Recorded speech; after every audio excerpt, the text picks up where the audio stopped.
Okay, fine. So to start with, so we'll start with the books. Okay. See, basically, we need two books. Okay, for every part of the syllabus. That is ancient, medieval, modern, and world. Basically, two books. Okay. So in that, these books are organized in different formats. Say, for example, so you can choose any books of your choice also. So these are books which we have used, and it consists of a what do you call a non-controversial, as well as voluminous data will not be there. Rather, it will be more towards exam. Okay, and even in the past, these were the books which were reference books from which the questions were also taken up. Okay, so that's how we have taken up. Say, for example, A.L. Basham, Wonder That Was India. So this book is organized thematically. Okay. So thematic in the sense, first political history will be there. That means from Indus Valley civilization till Gupta's, the entire ancient India will be politically organized. Okay, only political part will be there. Then, for example, say they are talking about language, right, as a part of culture. Language from Indus Valley till Gupta's. Women from Indus Valley till Gupta's. Okay. So it will be based on themes. So if they are going to talk about art and architecture from Indus to Gupta's, like that, it will be organized. Okay. So Wonder That Was India is in that particular format. So any question or any see, you need to learn history both chronologically as well as segment wise. Chronology means if you take a particular event, say for example, cave architecture in India. So from the early times till the contemporary, how it happened. So likewise also you need to know. Dynastically also you need to know. So both vertical and horizontal you need to know. Got it? So vertical will be, it will be timeline. Okay. Whereas horizontal will be, it will be kind of dynasty. So in a particular dynasty, what is the polity, economy, society, kind of. Got it? So for this timeline or a theme-based system, we have A.L. Basham. Okay. Whereas if you want to go with a dynasty or a period base, then we can go for V.D. Mahajan. Okay. So this will give Mauryan Empire. What are all the, so what is all about Ashoka? What is all about polity of Mauryas? What is all about administration of Mauryas? If you want to get segmentized, then you go for V.D. Mahajan. So both the books will complement and supplement each other. Got it? So this book is optional. If you want, you can get it. So if it is in printing, you can get it, or in other sources, you can see it in other bookstores or so on. So if it is available, you purchase it. Otherwise, not required. But if you get it, that book will be of good use because it gives the cultural history in the political background in entire ancient India. Okay, so that will be helpful in certain cases. Then IGNOU materials which are available online. So you can register your email and get the online documents also, which is easy for you to refer, especially for some remote areas or offbeat areas. So this can be used. Okay, IGNOU material, especially prehistory to Vedic system. Okay, so this will be very helpful. And apart from that, say for example, there will be a question, land grants in ancient India. So you may not find sources in these books which will be going in that particular theme. Okay, very detailed or very specific. You can get that topic in IGNOU books.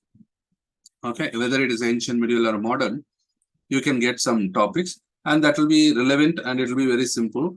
You can just call out some points and you can write it. Got it? So it is online, freely available, so which you can source it up. Got it? Fine. So these two books for ancient India. So this is just a reference kind of. So this you can use it for selected readings in ancient. Whereas in medieval part, similarly, you have two books. History of Medieval India, Satish Chandra. This is considered as one of the most authentic work, highly structured book. Though the book will not have much of subtitles, but the lessons will be organized in a very practical manner, and you can easily identify the subtopics and you can get an essay. Say, for example, expansion of territories during the period of Akbar. So they will be having different paragraphs. You can easily identify how it is going to be happening. Clear? So very structured work and very detailed aspect of all themes. We can find it in Satish Chandra. It will be dynasty wise. Okay. Whereas for facts or certain questions which are related to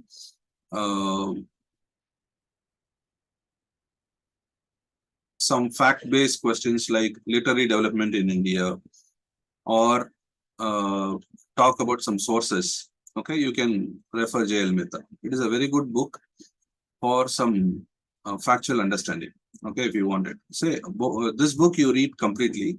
This you can have some selected topics, okay, so selected aspects as per the questions. You can start answering these. Got it? So you need not worry about the entire what do you call booklet. All the 3 volumes is not required to be completed in a page-to-page manner. Okay, just a selected readings. And similarly, the 3rd volume will be culture. Okay, the 1st volume is Delhi Sultanate, 2nd volume is Mughal Empire, 3rd volume is culture. This will give you a very good insight about medieval culture, especially when you write for GS or option. You can get a good understanding with respect to the culture part in the 3rd setup. Okay, so these 2 books for medieval. As far as modern history, B.L. Grover will be very helpful for 1707 to 1857. After 1857 to 1947, yes, there are chapters, but not that highly helpful, but you can use it in a better way. Okay, I will teach you when we talk about modern India, how to use that book.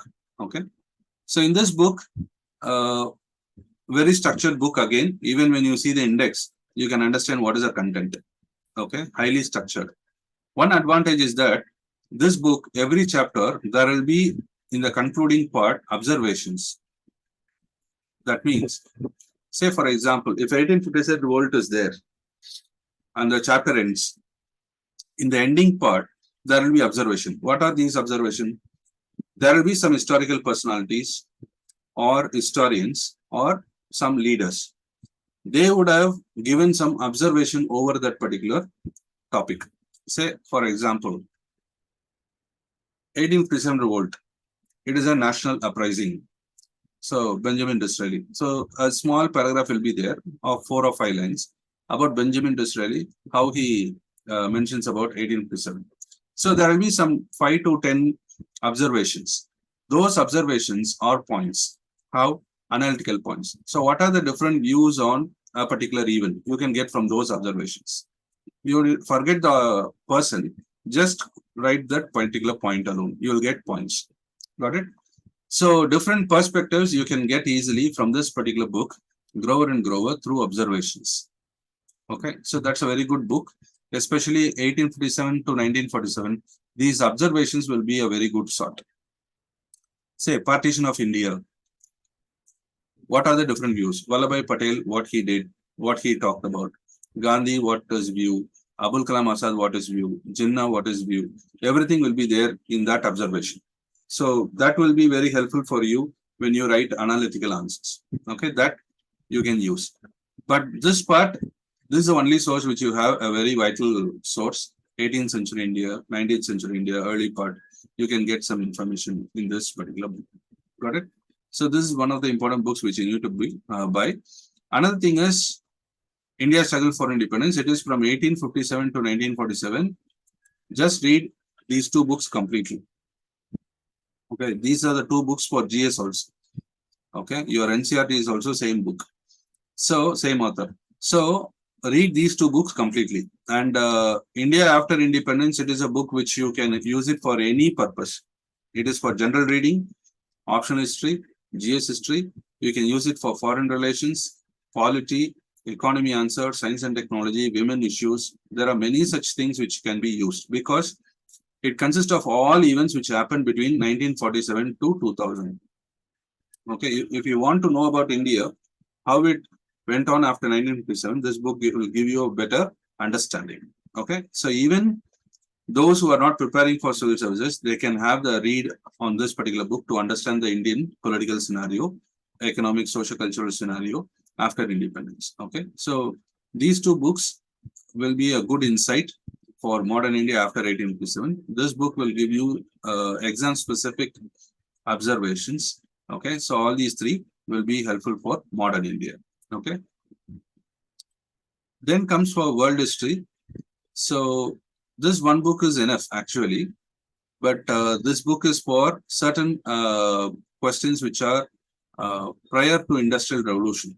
Okay, this book actually starts with World War One. So before World War One, certain areas which we need to cover, you can get it from Modern Europe of B.V. Rao. B.V. Rao, you have modern world history also. If you are getting that, don't buy this. Okay, if you are getting only modern Europe, buy this. Actually, I prefer to buy this, Mastering World History, instead of B.V. Rao's World History, because it will be more, what do you call, congested, okay, with the data and so on. Whereas Norman and Lowe, it will be full of subtitles. Only the subtitle itself is enough for building a point. Got it? Say causes for World War One. They will have subtitles, well-organized subtitles with sub-points. So easily you can read and write. Okay, it's a very good book. While purchasing this book, remember that you purchase student edition. Okay, it will be around 440 rupees kind of. Don't buy the Mastering Modern World History by Norman Lowe, the original version. It will be 2,500 rupees. Okay, don't buy that. Buy the student version. Okay, so have a caution over that. All these books will be costing around 150 to 400 rupees each in between. Okay, so you just buy them one by one gradually, or else certain books you have PDF format also in online, which you can use for starting up. I prefer you to have a book, have some underlining work, get some subtitles done there. So that is always better to start with, since immediately you cannot purchase everything. You have some PDFs in these of these books of the previous editions and all. So just you can buy, you can have some reading, and then you get the book and read thoroughly. Got it? So these are the 11 to 12 books which you need to read. Apart from that, you have NCRTs. Okay, so which you would have read for what do you call GS. Remember, NCRTs, whether it is old or new, they can be easily available for your mains also. It's a very good source for mains. Okay, I will tell you when we solve questions, how certain questions you can directly go to NCRT, solve it. Okay, so it is very easy to solve certain questions based on NCRT itself. Clear? So don't worry about it. So NCRT is a source for mains also. It's not only for prelims. Remember that. Clear? So these are basic textbook which you need to depend upon. Clear? In case if you have some time, you can have some more references. You can go with references also. So these are the old NCRTs, what we call. This is the new NCRT, what we have. Okay. So in market also, you are having availability of these versions. This is online available online mode itself. Got it? So this is what it is. Basic books which you use for GS, which you can use it also for option mains. Whereas on part of reference, in case if you wish, you can go for reference. But the thing is that how far the reference books are, it's up to you to refer. Okay. Anyway, when I teach, I have references from these books. I have given points along with this book also. Okay, so you need not worry about studying separately.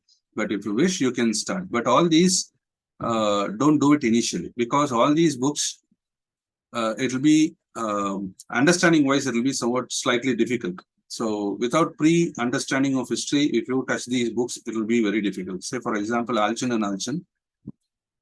This was the first book which I was given when I started Ancient India. This was something which is someone blindfolded and left into the forest kind of. I have read this book 4 times. Only in the 4th time I understood, okay, this is the method in which I need to read the book and this is the content what they are going to tell. Okay. Because what happens is that they will talk about Mahargarh and some informations will be repetitive. I didn't understand why they are repeating, but actually what is the matter is that this book refers to Mahargarh, a site. They will explain all. Mahargarh has been excavated for 6 times. There are 6 layers. They are explaining every layer. Okay, but we don't know actually which layer they are explaining. So they are explaining in a chronological manner. So if you leave some passages and read, you will be taken to a ride. Okay, so basically, initially when you start reading this, you may not feel comfortable. So don't use these books as initial reading books. When you complete the basic textbook, you can come here. Okay, especially Sumit Sarkar and all, a very tough English, a very tough passages because there won't be any ending to a sentence at all.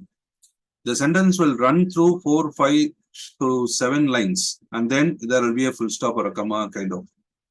Okay, so actually this is a thesis work, and it has been converted into a book. So it will be a thesis. So you are reading a thesis, so you can understand how the thesis will be. So keep all these in mind, and then you try to have a look about it. Got it?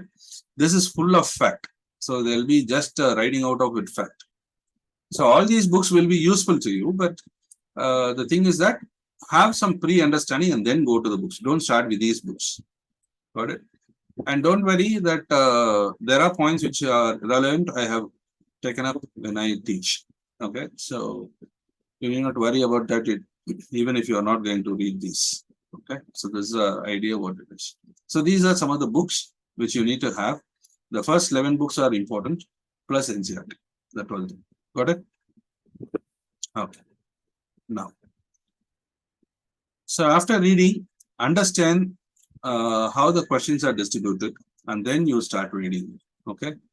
Say these are the topics which are given in the syllabus. Okay. So this is just a decadal. Last 2 years alone, I would have added because it is for decade.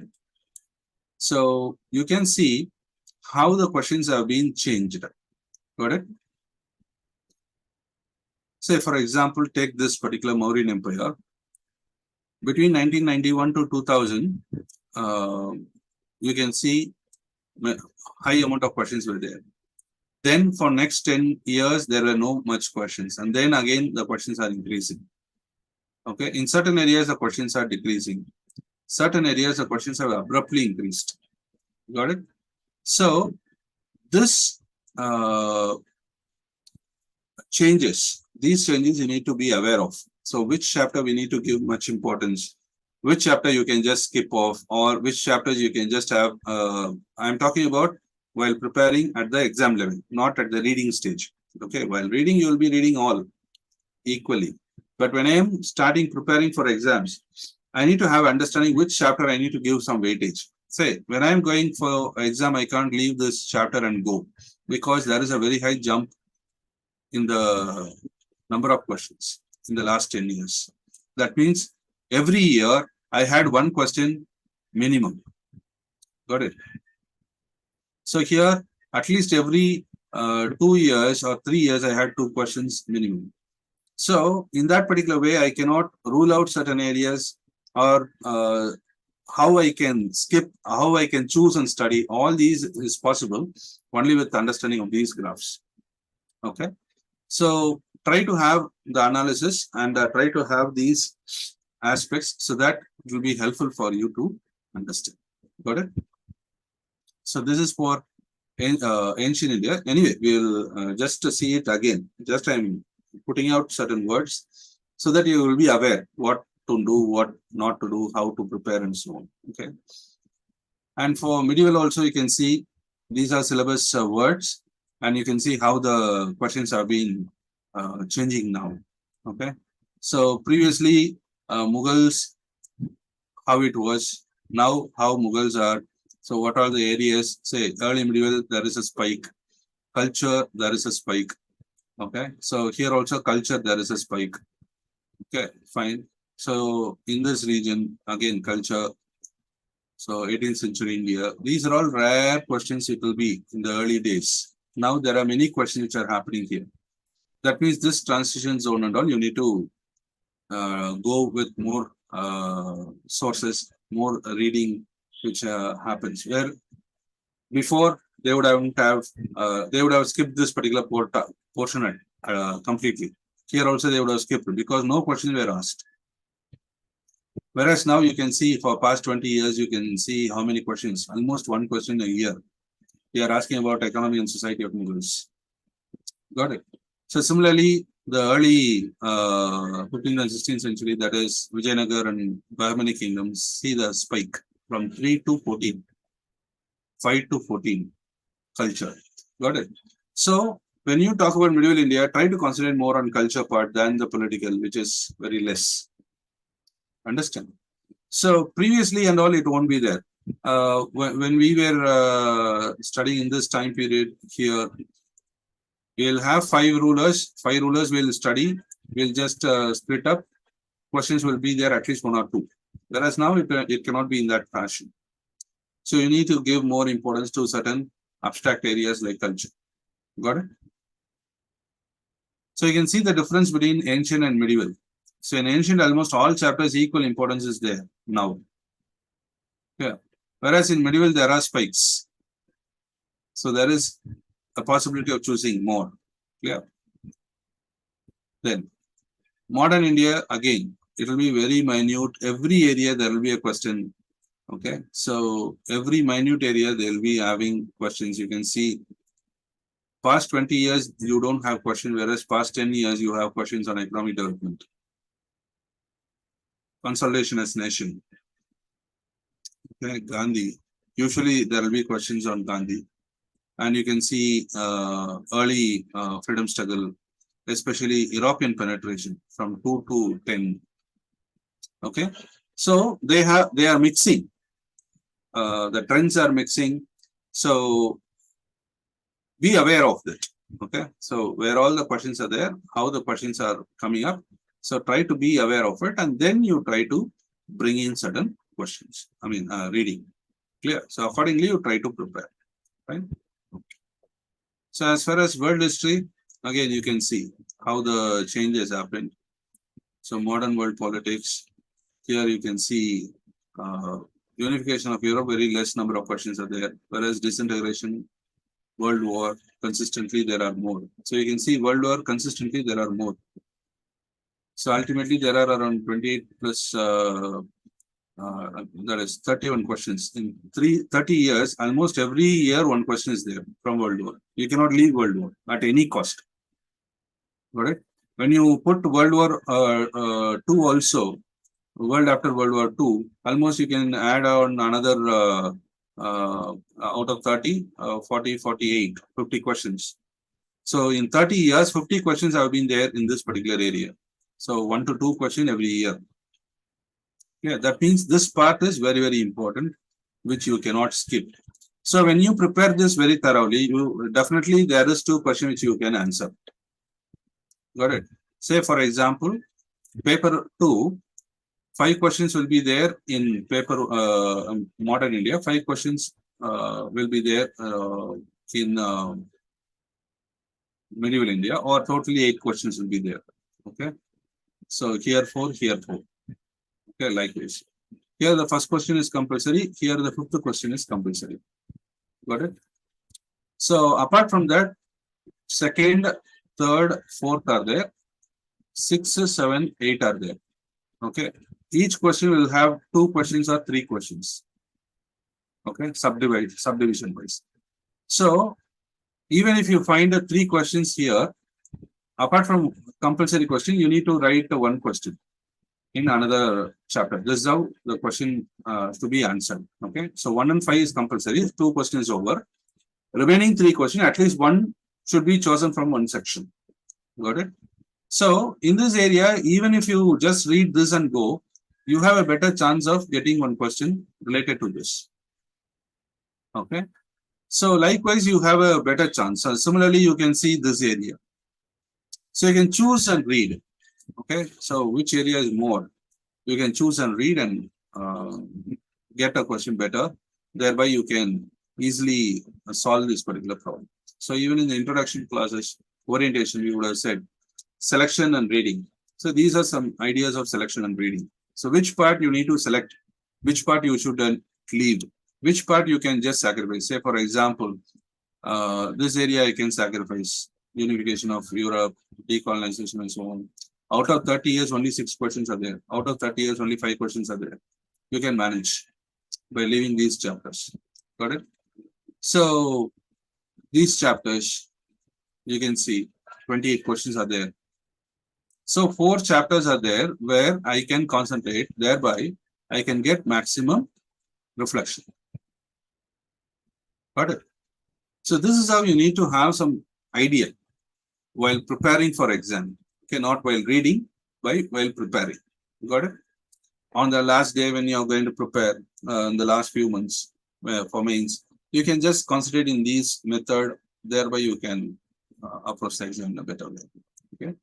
So these are certain basics which you need to understand about the questions and how the question analysis is there. So we'll have these while discussing in the classes also. But this is a prelude. So how we approach, okay, how it can be approached. Okay. Now the map question. As far as map question is concerned, there are 2 types of maps given. Okay, rather 3 types of maps.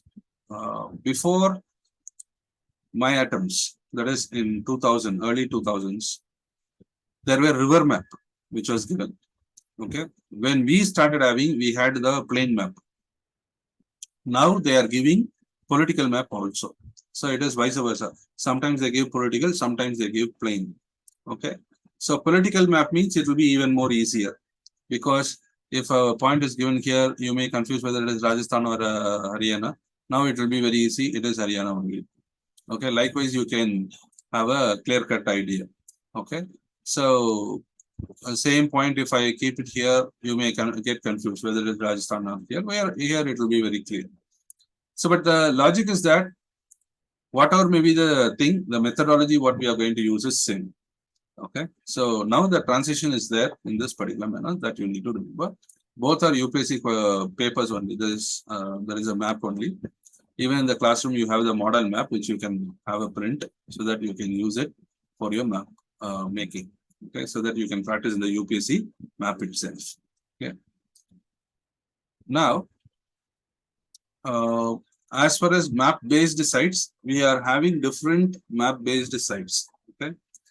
You can see we have classified there are around 400 to 500 sites which were asked in the UPSC.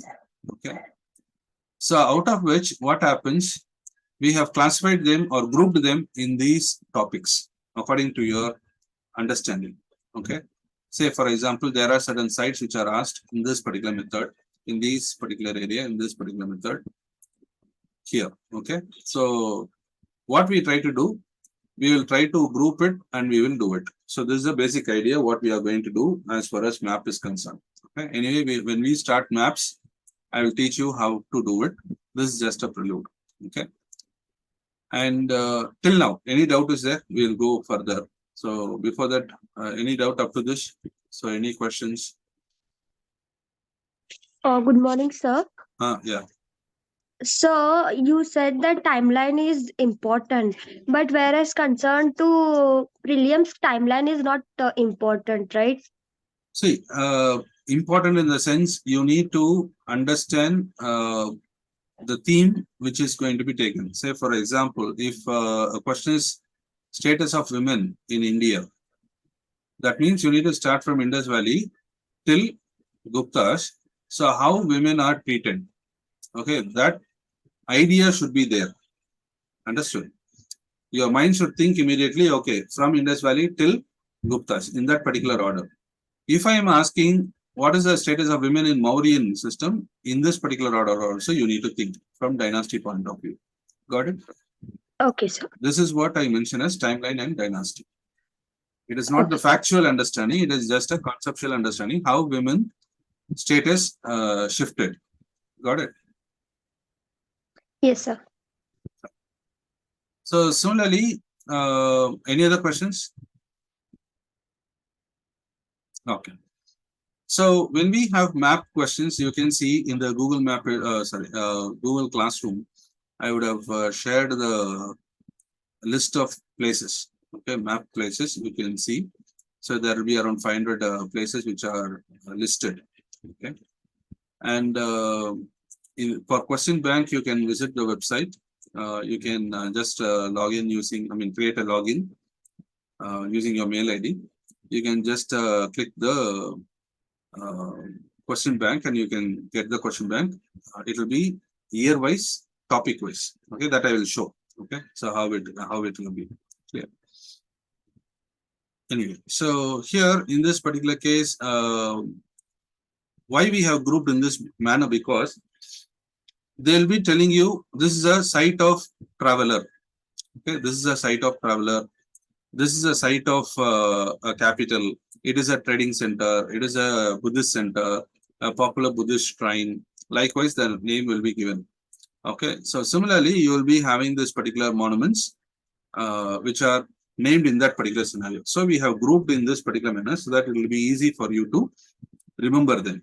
Okay, but sometimes there will be a capital which is also a trading site or a urban site that we'll discuss. So how we can group them, how we can place them, and how we can easily remember each of the site.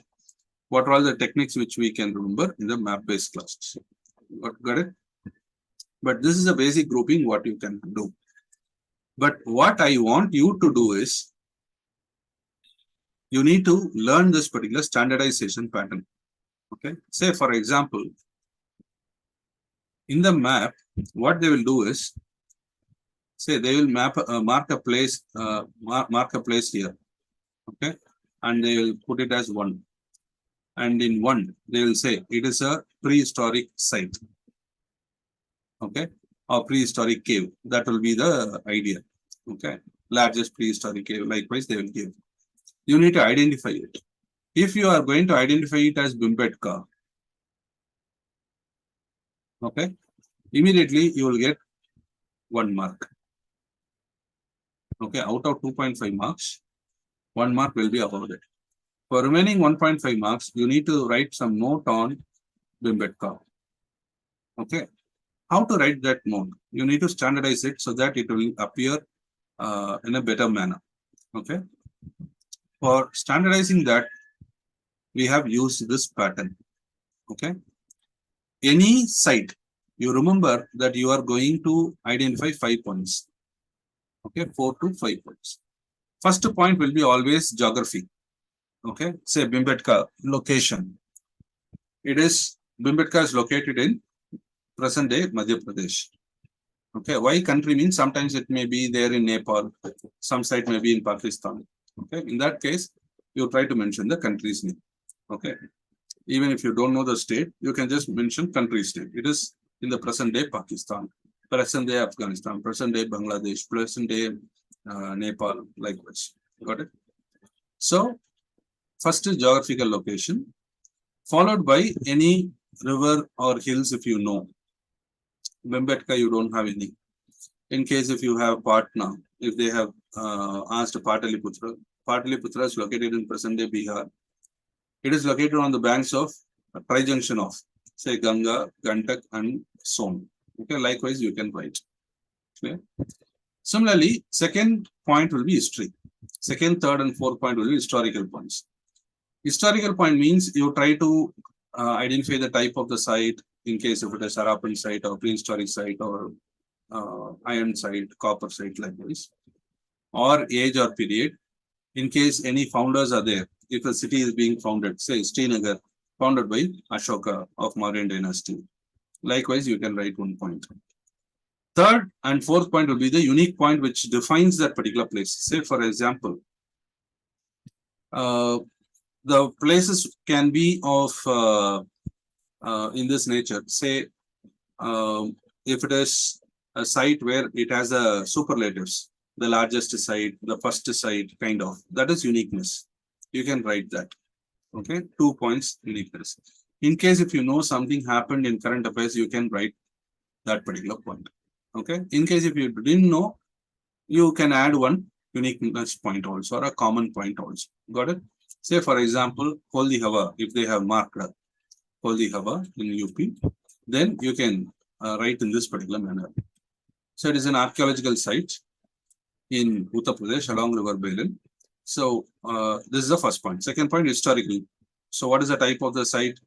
It is Neolithic site, 7,000-year-old site, and it is a transition site from Chakrati to Iron Age.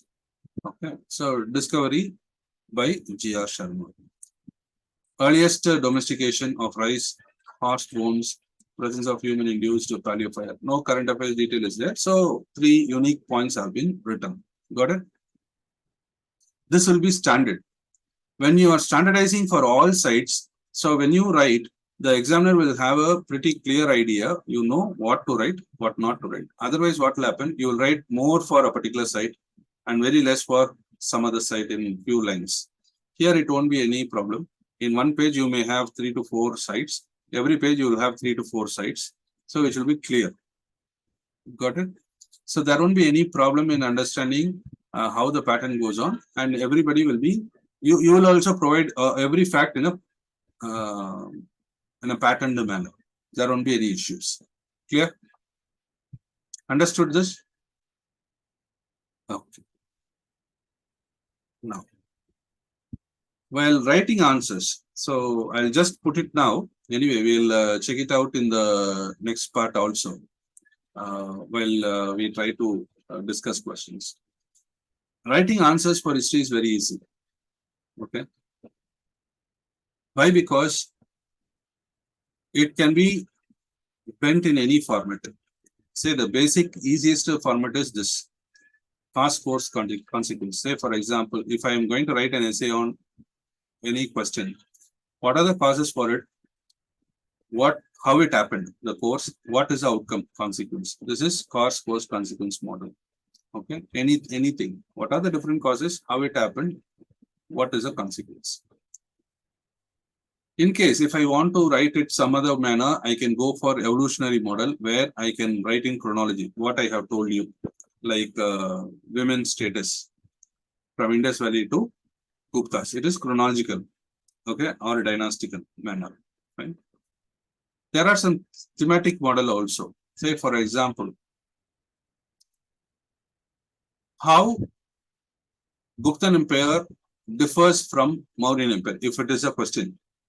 Okay, how Guptan Empire differed from Mauryan Empire. This is a question. So there can be political difference, there can be administrative difference, there can be military or strategic differences, economic differences, social differences, cultural differences. Got it? You can just put it as subtitle, you can write. Say, for example, if the question is very specific, how far Guptan politics is different from that of Mauryas?